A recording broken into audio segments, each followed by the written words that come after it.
Welcome, everyone, to It's Time to Excel, where we inspire and we ignite the possibilities.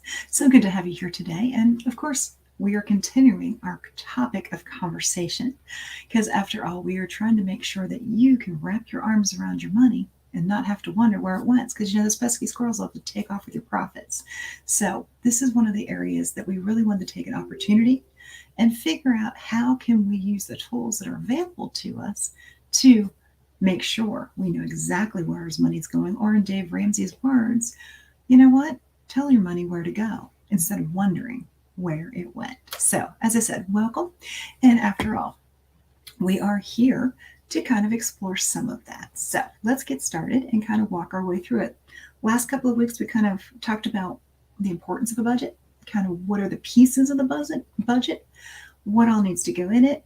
Last week specifically, we looked at how easy it was to create a budget in Microsoft Excel, works in Google Sheets, any type of a spreadsheet. Let's take a little bit of the math out of it.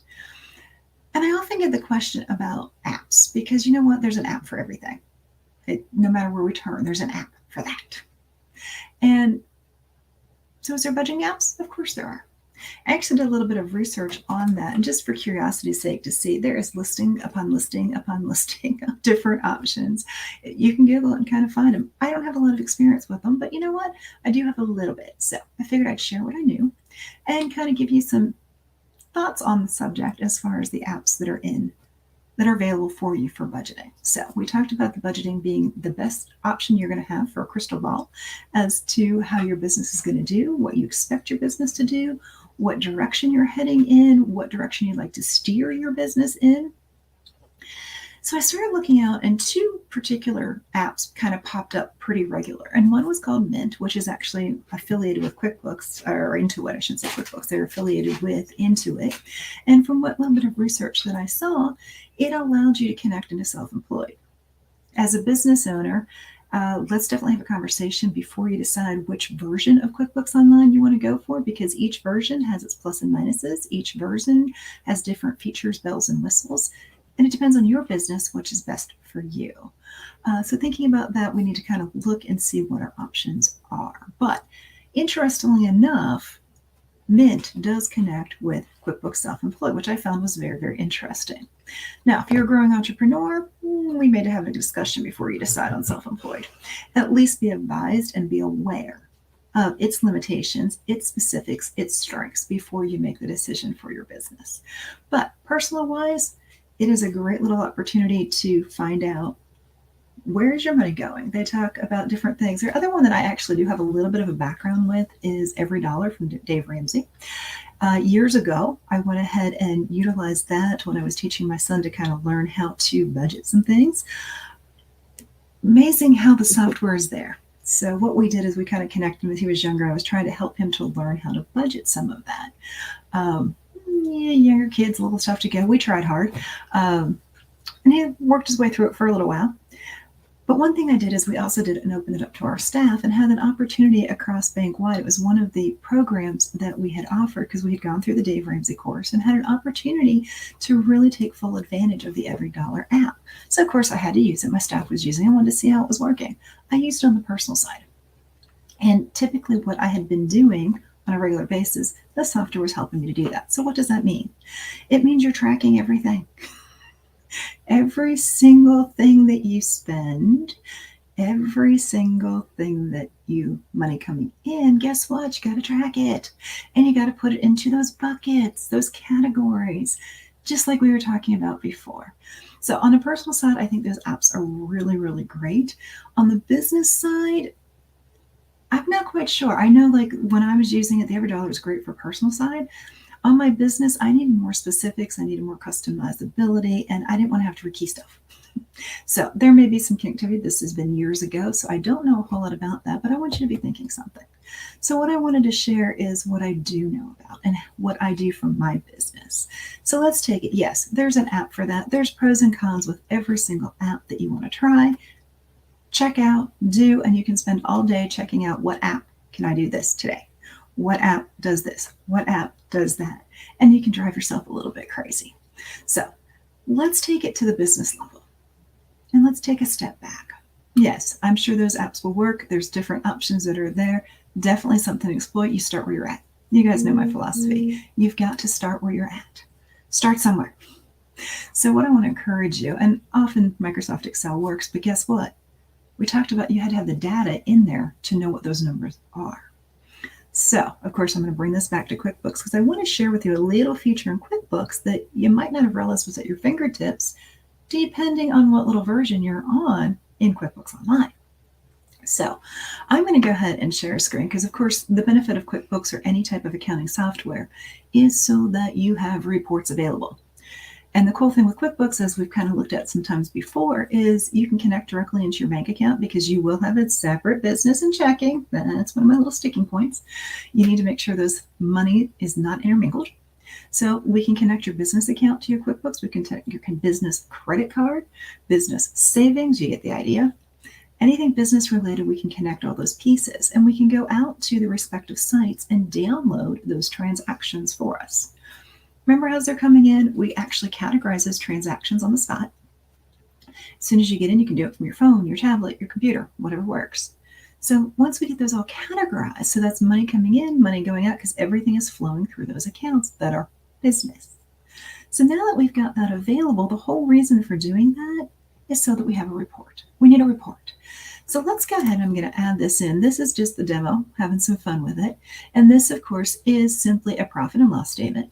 Profit and loss, if you remember, is only income, expenses. So it tells you whether you had more income or expenses through the year. That's all we're going to establish on this particular one. We're not going to go into any further details. Of course, there's a little more to it, but let's start where we're at. So one of the things that you can do in QuickBooks is it does have this lovely little download button here. So you can actually export it to Excel. Does that sound familiar from last week?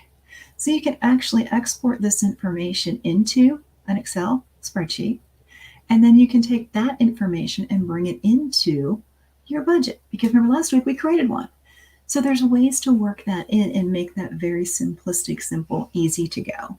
So that's an option.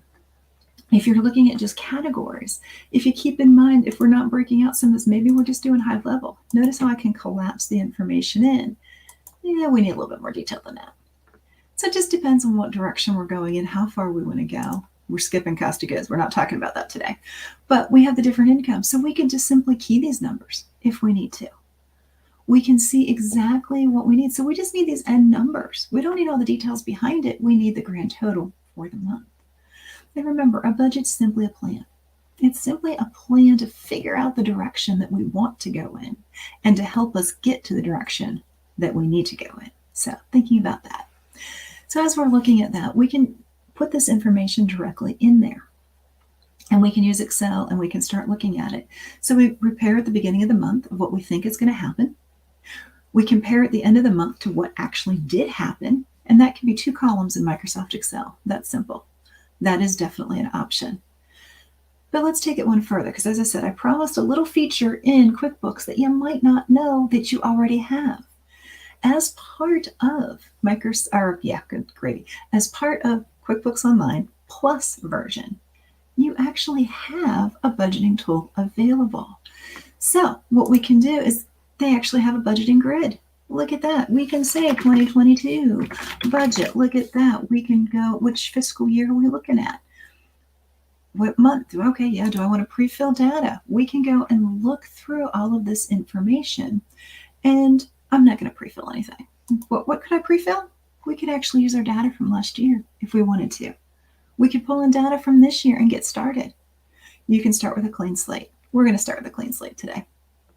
And then we can also put different subdivides, and we're not going to get into that, but you can do some kind of fun, cool little things. So I'm just going to say next, and look at that. This actually goes back to that report we were looking at. It goes back to your chart of accounts. So we can start building in what we think is going to happen, what we would like to happen, our plan, our budget. Then we can go, all right, so landscaping services, maybe I think I'm going to bring in $1,000 a month. I enter it here, and I can simply say enter. Oh, well, wait a minute. Maybe I want that to be every month. Okay, fine. Let's shortcut a little bit. Let's click this lovely little button and look at it, filled it all in. Well, now June's my good month. That might be $3,000. Look how easily I can change this information.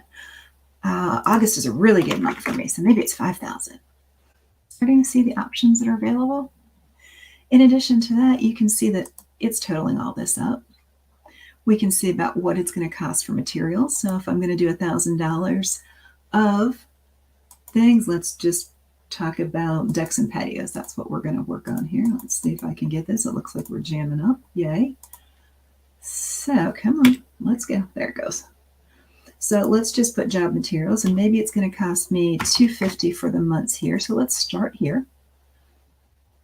And when we click this across the boards, eventually it's supposed to copy it, which I can see things are slugging down here a little bit, but you're starting to get the idea. Well, we may or may not. Let me close out the secondary tab. I'm going to try to kick back over here. Look at that. It is, I'm thinking it doesn't like getting on StreamYard. It's not liking it to be able to show what's going on here.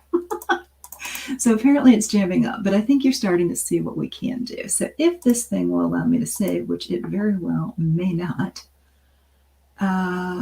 looks like actually the test site is going down. Yay! So I'm just going to go ahead and exit. Yeah, we know that. And yeah, my test site went crazy. Oh, well, that's okay. No biggie.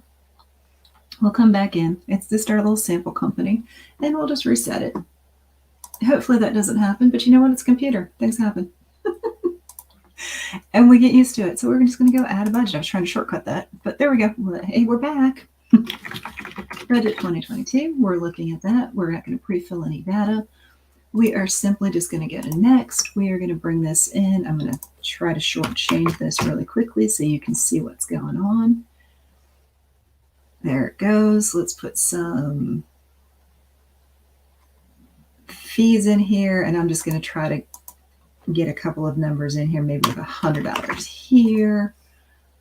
There it goes. Maybe we have some insurances that are here. Come on, there we go. Maybe that's $50 a month. I don't know. You get the idea. How much is it a month? I pay it every year. Year's 12 months. Take your annual, divide it by 12. Put it across, start where you're at.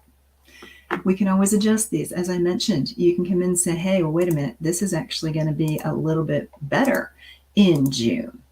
We can adjust that. I'm going to hit save here since this thing seems to be slugging down a little bit because I mainly want to get you the idea. We're going to go here. And I know a lot of times it's the bandwidth as we're talking, but that's okay. It's part of dealing with it. So once we get this in here, what we can do is go into reporting. And there's this nice little report that's already quote unquote a canned report that is budget to actual. So here we go, budget to actual or budget overview. Let's just take a look at that budget to actual. And now look at those numbers. That look familiar? Looks very familiar. And after I categorize things, what's going to happen is you can see there are some information here. There's an agreement. This is your actuals coming in here in this column. It's by month. It all depends on where we're at, what's going on. So now you have a report at your fingertips that you can access from any mobile device and actually know how you're doing. And you can tweak this report. You've got a lot of customizability. Maybe we just want to look at 7/1. I think that's the month that has things in. When you're playing in a test thing, they update things, and I don't always know the answers until I try it. But you can see the month. Here's your total. Information at your fingertips. So now you can make good. How am I doing towards it? Oh, I have budgeted 1,000. I've already used almost 800. Oh, I'm sorry, I'm backward on that. That's income. My income's coming in. I'm almost to target. Down here on the expenses, I know that I had budgeted 50, but my insurance cost me $241. I can start making educated decisions. Okay, that's the month, but how about in total? Where am I at? I can come over the total and take a look. So now I know exactly, and we can change some of these features and functions. That's the benefit of using an accounting software such as QuickBooks to be able to manage your money. And these are the things that I love working with my clients. And this is something that's going to be rolling out for clients that are really interested in budgeting more regular, more consistent, and working with someone to help be a little bit accountable to that and kind of help guide some of this so we can start looking at these numbers so you can make good business decisions. So keep that in mind. Just want to take a moment, kind of share some thoughts regarding the apps that are out there and maybe some for your business that might be at your fingertips that you didn't even realize. So thank you guys so very much. If you'd like to learn a little bit more, or if you have some questions, you are always welcome to go to chatwithjanet.com. And I'll put that in there, and go ahead and book a chat. Let's have a conversation. Let's figure out what might be the best version for you if that's where you're at right now. Or you're using QuickBooks now and say, wait a minute, would the upgrade be worth it? Maybe it would be. Let's have a conversation. Let's find out what makes sense for you so that you can take advantage of the tools that are at your fingertips. Have a wonderful day, and we look forward to seeing you next week as we continue our budget discussion. Take care.